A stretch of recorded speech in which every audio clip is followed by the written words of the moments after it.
नमस्कार दोस्तों, मैं हूं जितेंद्र दीक्षित। 4 पीएम महाराष्ट्र में आपका स्वागत है। मराठा आरक्षण की आग दिन ब दिन फैलती ही जा रही है और राज्य की एकनाथ शिंदे सरकार इसे रोक पाने में खुद को बेबस महसूस कर रही है। मराठा आरक्षण की मांग को लेकर मनोज जरंगे पाटिल नाम के एक नेता अनशन पर बैठे हैं और उनके अनशन का आज तीसरा दिन है। लेकिन वो अपनी मांग के आगे टस से मस नहीं हुए हैं। सरकार की ओर से लगातार प्रयास किए जा रहे हैं कि उन्हें समझा बुझाकर अनशन को खत्म कराया जाए, लेकिन नहीं हो रहा है। लेकिन एक तरफ जहां जालना के एक गांव में मनोज जरंगे पाटिल अनशन पर बैठे हैं, तो वहीं राज्य के अलग अलग इलाकों में इसका असर दिखाई देने लगा है और हिंसक वारदातें भी होनी शुरू हो गई हैं। अगर हम बात करें कि किस तरह से यह आंदोलन फैल रहा है और इसका असर नजर आ रहा है, तो बता दूं कि कल ही के दिन, गुरुवार के दिन ही मराठा आरक्षण की मांग को लेकर 3 युवकों ने आत्महत्या कर ली।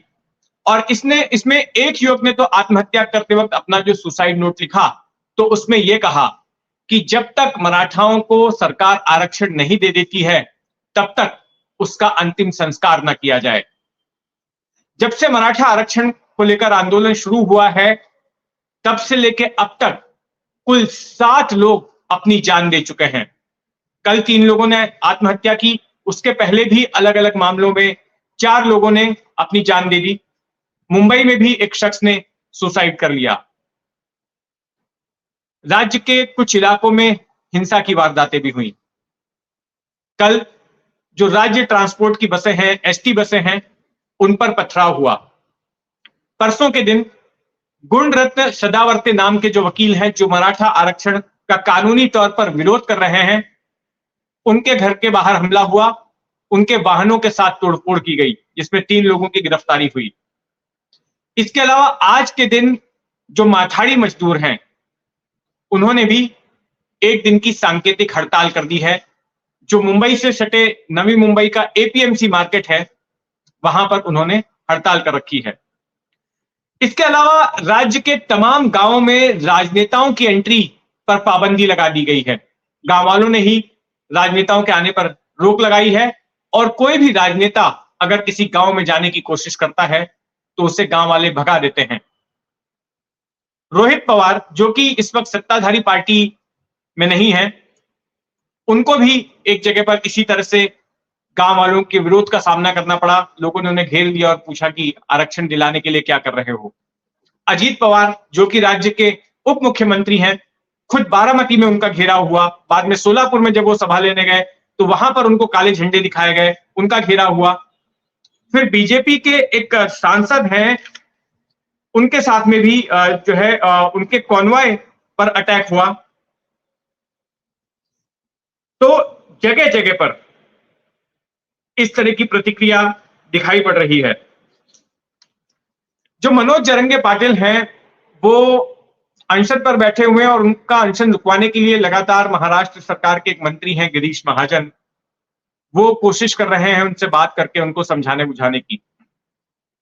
लेकिन उनका कहना है कि जब तक आरक्षण नहीं दिया जाता, वो अपना अनशन वापस नहीं लेंगे।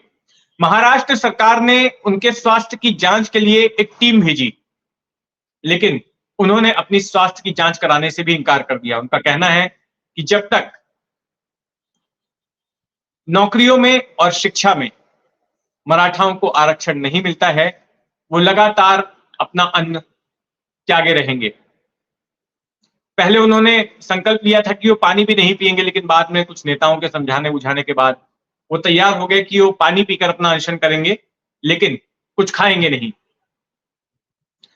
दरअसल मनोज जरंगे पाटिल ने अगस्त से ही में एक बार पहले भी आंदोलन किया था। 29 अगस्त को वे पहले भी अनशन पर बैठ चुके हैं और उनका अनशन कुछ 15-16 दिनों तक चला था।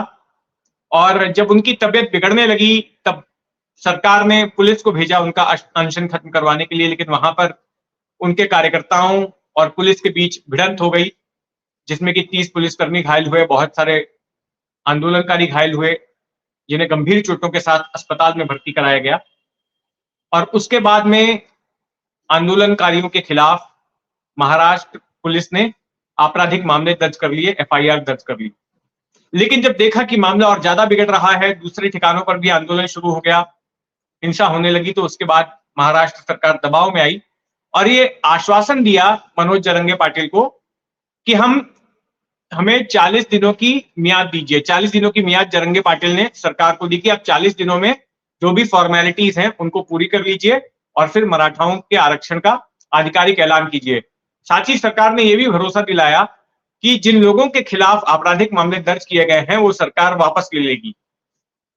इसी 24 अक्टूबर को यानी कि दशहरे के दिन वो 40 दिनों की मियाद खत्म हो गई और जैसा कि जरंगे पाटिल ने कहा था कि अगर मांग पूरी नहीं होती है तो अगले ही दिन से वो अनशन पर बैठ जाएंगे, तो उन्होंने अपना अनशन शुरू कर दिया और उस अनशन का आज तीसरा दिन है।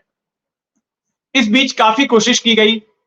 अनशन शुरू होने से 2 दिनों पहले ही महाराष्ट्र सरकार ने तमाम मराठी अखबारों में विज्ञापन दे दिए जिसमें यह गिनाया गया कि मराठाओं के लिए सरकार ने क्या कुछ किया है, किस तरह के कार्यक्रम बनाए हैं, किस तरह की स्कीम्स लाई गई हैं, और साथ ही ये बात भी दोहराई कि मराठाओं को आरक्षण सरकार दे के रहेगी। खुद दशहरे के दिन जो एकनाथ शिंदे ने शिवसेना की सालाना रैली को संबोधित किया, तो उस रैली में शिवाजी महाराज के पुतले के सामने सिर नवाकर उन्होंने शपथ ली कि मैं मराठाओं को आरक्षण दिला के रहूंगा। इसके बाद फडणवीस और शिंदे दिल्ली भागे।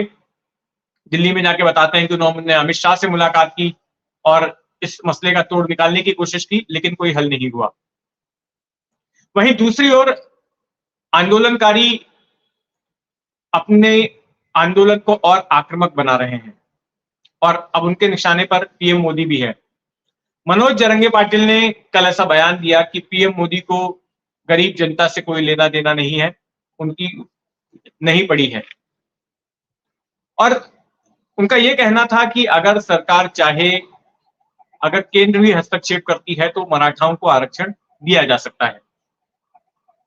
तो आज तीसरा दिन है और तीसरे दिन भी जो है कोई हल निकलता नजर नहीं आ रहा और इस चक्रव्यूह में महाराष्ट्र की शिंदे सरकार घिरती ही जा रही है। तो मराठा आरक्षण को लेकर जो कुछ भी राज्य में हलचल होगी उस पर हमारी नजर बनी रहेगी। आप भी अपनी नजर बनाए रखें 4 PM महाराष्ट्र पर। धन्यवाद।